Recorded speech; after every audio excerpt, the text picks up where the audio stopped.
Hello everyone, आप सब कैसे हैं। मैं उम्मीद करता हूं कि बहुत अच्छे होंगे और अपनी पढ़ाई को बहुत अच्छे से कर रहे होंगे। मैं Akash Kumar Bhadana ICT virtual classroom में आपका बहुत बहुत स्वागत करता हूं मेरे प्यारे बच्चों। जैसे आपको पता है, बेसिकली हमारी आपका 9th क्लास है और हम लोग आपका देख रहे हैं ज्योग्राफी। तो कल हम भारत के भौतिक स्वरूप में जो है आपको पता होना चाहिए, हम कल उत्तरी मैदान पढ़ रहे थे। तो मैं छोटा सा ब्रीफ में आपको रिविजन कराऊंगा भारत का उत्तरी मैदान का। देखिए, जब कल हमने उत्तरी मैदान पढ़ा तो बेसिकली मैंने आपको बताया था ये 3 प्रमुख नदियों से मिलकर बना है। सिंधु, गंगा और ब्रह्मपुत्र, इनकी जो सहायक नदियां, और इसको बनने में बहुत समय लंबा लगा है क्योंकि जो आपकी नदियां आपकी हिमालय से जो आपकी बहकर आई हैं, उन्होंने अपना डिपोजिशन किया। उसी डिपोजिशन के कारण क्या हुआ, अब लाखों वर्षों में ये बना और लगभग 7 लाख वर्ग किलोमीटर क्षेत्र में फैला हुआ है। जनसंख्या बहुत निवास करती है, काफी है। ये हम लोग आपका देख चुके हैं कि गंगा का मैदान आपको पता है कि कहाँ से लेकर है, सिंधु नदी से लेकर आपका ब्रह्मपुत्र जो आपके तीस्ता नदी तक आपका पूरा फैला हुआ है। और आपको पता होना चाहिए जो आपका हिमालय के नीचे का भाग है, जो शिवालिक, उसको हम भावर, भावर के बाद आपको पता है कि हम भावर के बाद आपके तराई, तराई के बाद बांगर और बांगर के बाद आपका खादर हम लोग कहते हैं। ये आपके मैदान मिलते हैं। इतना हम लोग देख चुके हैं और इसको पढ़ चुके हैं कि ठीक तराई और तराई के बाद आपका भावर, बांगर और बांगर के बाद आपका खादर मिलता है। ये चारों मैदानों को मैं आपको कल लिखा चुका था। आज आगे बढ़ेंगे और बात करेंगे प्रायद्वीपीय पठार, पेनिनसुला इंडिया की, कि बेसिकली आपका प्रायद्वीपीय पठार क्या है, क्या कुछ इसकी स्थिति है। इस पर हम लोग आपका गौर करके एक एक करके हम सारी चीजों को देखने वाले हैं और विचार कर रहे हैं। तो अगर हम बात करें प्रायद्वीपीय भारत, प्रायद्वीपीय भारत यानी कि पेनिनसुलर इंडिया।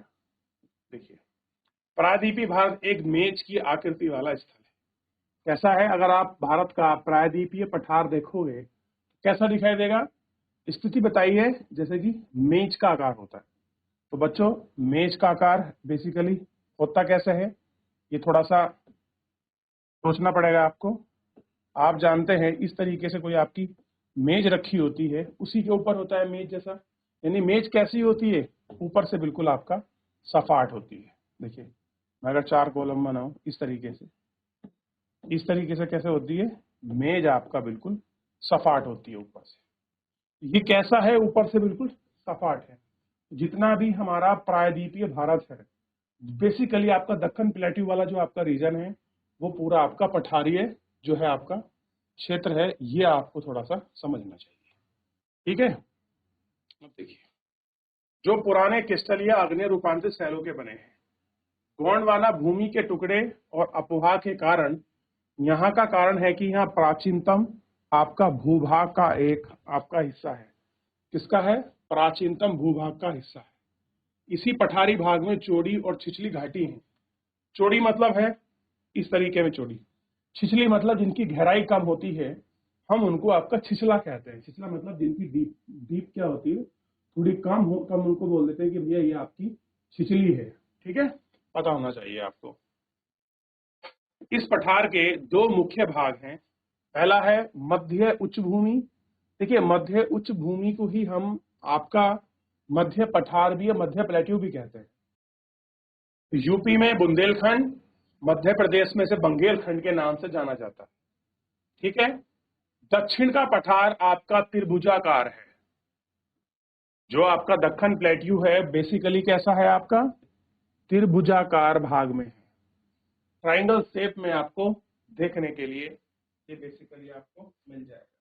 ठीक, कैसा मिल जाएगा, त्रिभुजाकार आपको शेप में देखने के लिए बेसिकली ये आपका मिल जाएगा। ठीक है ना। नर्मदा नदी के दक्षिण में स्थित उत्तर के मैदान चौड़े आधार पर सतपुड़ा की पर्वत श्रेणी है। अगर आप देखो, जो आपका नर्मदा का मैदान है वो दक्षिण में स्थित है और उत्तर में इसके चौड़े आधार पर आपका क्या है, सतपुड़ा की श्रृंखला है। कौन है, सतपुड़ा जो पर्वत है बेसिकली ये आपका इसमें फैला हुआ है। जबकि इसमें बताया है महादेव की कैमूर की पहाड़ी मैकाल आपकी श्रृंखला इसके पूर्वी भाग में विस्तरित है। और ध्यान दीजिए, भारत के भौतिक मानचित्र में इन पहाड़ियों एवं श्रृंखलाओं की स्थिति को ज्ञात करें। दक्षिण का पठार पश्चिम में ऊंचा और पूर्व की ओर कम ढाल वाला है। इस पठार का एक भाग उत्तर पूर्व में भी देखा जा सकता है, जिसे स्थानीय रूप से आपका मेघालय और आपका कंबरले एंगलोंग का पठार भी कहा जाता है। आइए सबसे पहले इन दोनों पठारों को देख लेते हैं। हमें वापस मैप पर जो है आपका जाना पड़ेगा और हमको देखना पड़ेगा, इसमें दिया हुआ नहीं है। कुछ पठारी रीजन यहाँ पड़ता है आपका इस क्षेत्र में, और कुछ ये, यानी कि मेघालय तक ये जो है फैला हुआ है। ठीक है।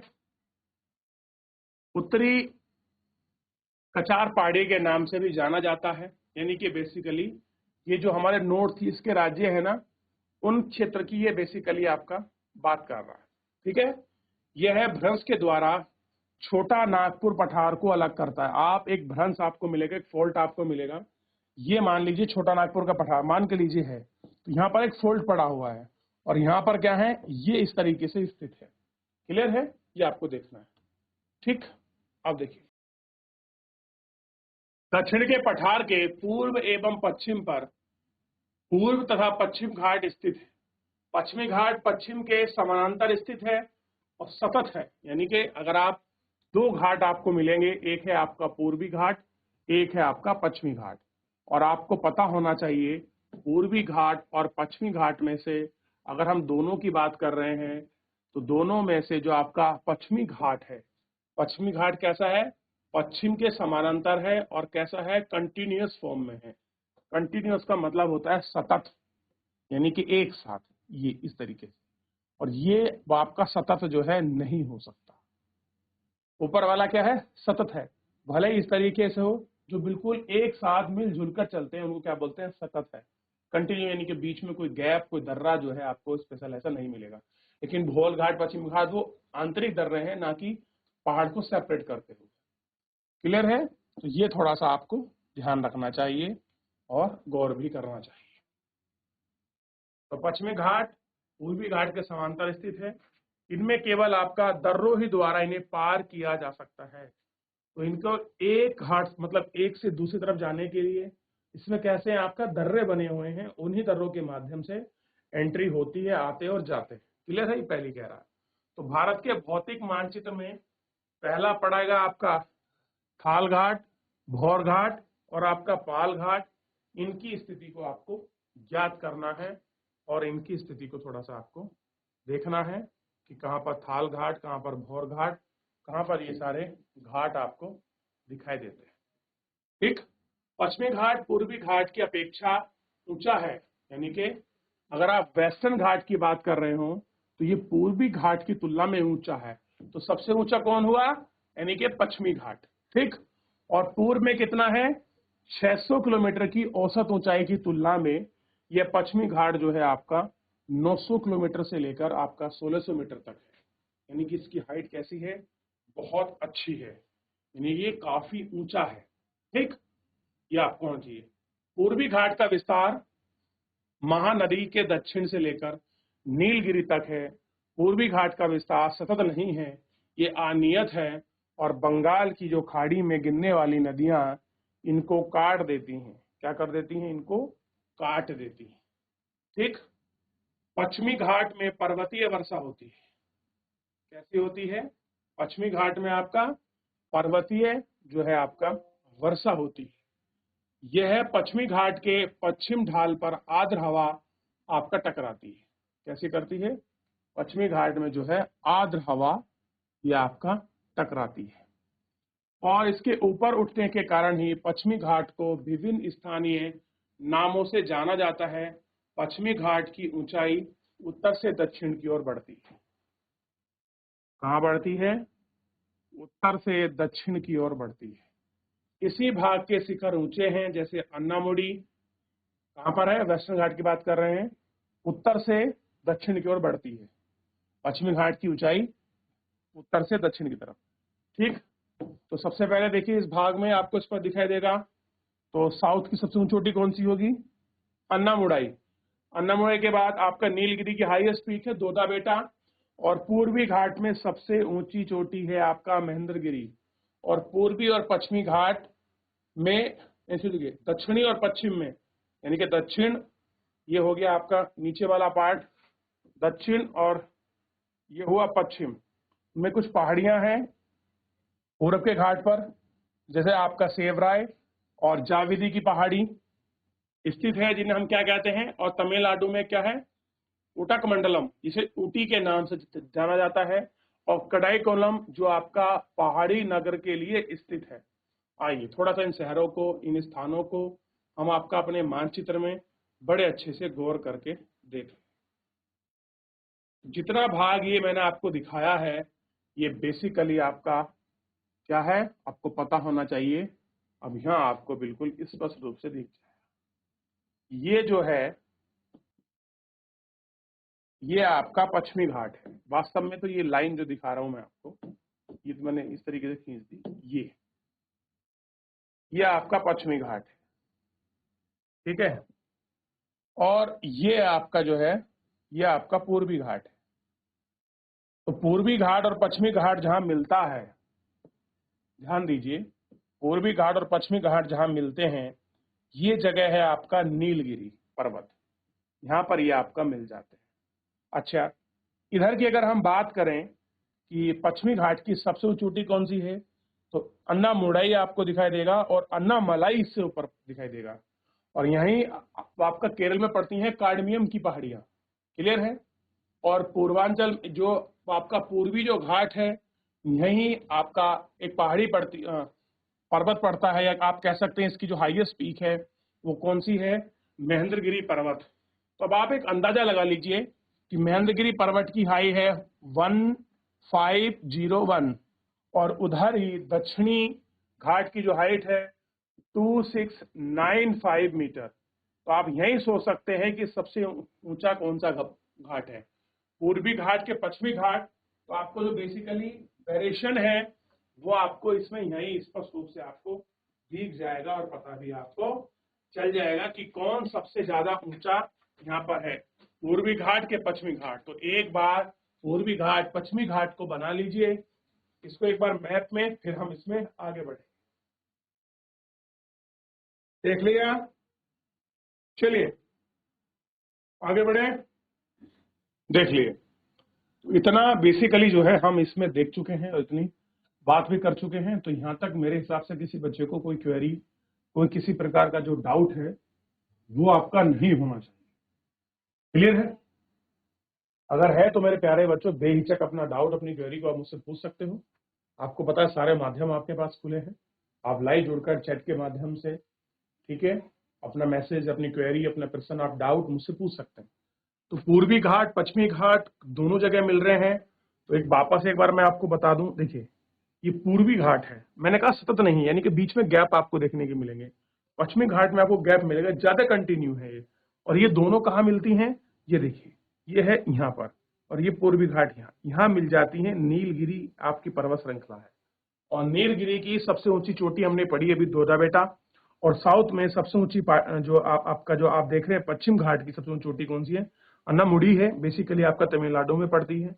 और इसके बाद अन्नामलाई है, यहाँ पर ही आपका एक जैसे कि आपका लघु हिमालय में शिवालिक में जो हमारा लघु है, जैसे शिमला पड़ता है, मसूरी पड़ता है, चक्राता पड़ता है, ऐसे यहाँ क्या पड़ता है आपको ध्यान देना चाहिए, उड़क मंगलम, ये सारी पहाड़ियां हैं। और कार्डमियम की पहाड़ी यहाँ आपका छोटी जो इलायची होती है उसके लिए बड़ा आपका फेमस है, और महेंद्रगिरी पर्वत को भी हमने इसमें देख लिया। देखिए चल भले ही स्लो रहे हैं बेटा हम, लेकिन हम सारी चीजों को एक एक करके मैप में उनको देखते हुए चल रहे हैं। अगर आप इनको नहीं पढ़ोगे, आप इनको नहीं देखोगे, यकीन मानिए आपको कुछ भी समझ आने वाला नहीं है। बस आप पढ़कर एक जस्ट चैप्टर की तरह आगे बढ़ जाओगे। और हमारा पर्पज आगे बढ़ना नहीं है, हमारा पर्पज है कि जो भी हम चीजें पढ़ें हम उनको बहुत अच्छे से पढ़ें और बहुत अच्छे से उनको क्लीन करें, खत्म करें, ताकि हम उनको सीख सकें। ठीक, हमारी कोशिश सीखने की है। अब बात करें प्रायद्वीपीय पठार की, एक विशेषता यह पाई जाती है, यहाँ पर क्या मिलती है, काली मृदा। और आप जानते हैं काली मृदा है तो यानी कि किसकी होगी काली मृदा, आपको कंफर्म होना चाहिए कि यहाँ ज्वालामुखी उत्पादन मतलब क्या हुआ होगा, वोल्केनो का उद्गार हुआ होगा। तो ही क्या मिलती है आपका हमको, ये आपका इस तरह की जो मृदा है, मतलब जो मिट्टी है, हमको देखने के लिए मिलती है। क्लियर है, काली मृदा की वजह से। ठीक, और आप देखिए ये इसे क्या कहते हैं हम, दक्कन ट्रैप। क्या कहते हैं, दक्कन ट्रैप के नाम से हम लोग इसको जानते हैं कि भैया ये क्या है, बेसिकली आपका दक्कन ट्रैप है। इसकी उत्पत्ति ज्वालामुखी से हुई है। किससे हुई है इसकी उत्पत्ति, बेसिकली ज्वालामुखी से। और इसमें सेल कौन से होंगे फिर, तो इसमें आपको ध्यान रखना चाहिए, इसमें आग्नेय सेल है। कैसे सेल है इसमें, आग्नेय आपके सेल हैं। वास्तव में इन सेलों का समय के साथ अपर्दन हुआ है। कैसे हुआ, वास्तव में इनका सेलों का समय के साथ अपर्दन हुआ है, जिनसे काली मृदा का निर्माण हुआ है। और जिससे क्या बनी है आपका, जो काली मृदा है वो बेसिकली इससे बनी है। ठीक, अरावली की पहाड़ियां प्रायद्वीपीय पठार के पश्चिम एवं उत्तर पश्चिम किनारे पर स्थित है। कहां पर स्थित है, पश्चिम एवं उत्तर पश्चिम किनारे पर स्थित है। ये बहुत अधिक अपर्दित। तो सबसे पहले एक मिनट रुक जाइए। तो अगर आप प्रायद्वीपीय पठार की बात कर रहे हैं तो काली मिट्टी का बना है, दक्कन ट्रैप है, ज्वालामुखी आग्नेय है, मृदा है, अपर्दन है, वेस्टर्न घाट का है, पश्चिम उत्तर में फैला हुआ है, खंडित है।